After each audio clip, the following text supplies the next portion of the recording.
এত সুন্দর একটা জায়গা, একদম নিরিবিলি খোলামেলা চারপাশ, আর বিভিন্ন গাছগাছালি, ফসলের মাঠ, সবুজ ফসলের মাঠ দিয়ে ঘেরা। অর্থাৎ এখানে তেমন কোনো শব্দ নেই, কেওয়াস নেই, মানুষের ভিড় নেই, অন্য কোনো সমস্যা নেই, কোনো পলিউশন নেই, আছে শুধু প্রাকৃতিক দৃশ্য, সৌন্দর্য চারপাশে।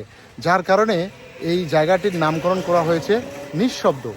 দ্বিতীয়বারের মতো এলাম ঠিক কয়েকদিনের মধ্যেই, আর এই জায়গার প্রেমে পড়ে যাচ্ছি। যতই যেন আসছি এই সুন্দর জায়গাটির প্রেমে পড়ে যাচ্ছি।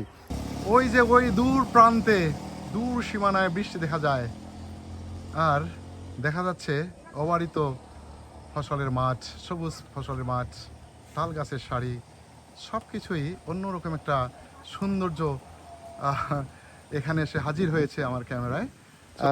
চারিপাশে দেখছি আকাশে কালো মেঘের ঘনঘটা। এখানে বেশিক্ষণ আর থাকা যাবে না। তো জায়গাটি খুবই ভালো লাগলো। আবার আসলাম, দেখলাম, চলে যাচ্ছি যেহেতু জয়পুরহাট থেকে, শেষবার মতো দেখে নিলাম আর কি এই সুন্দর নয়নাভিরাম দৃশ্যপট।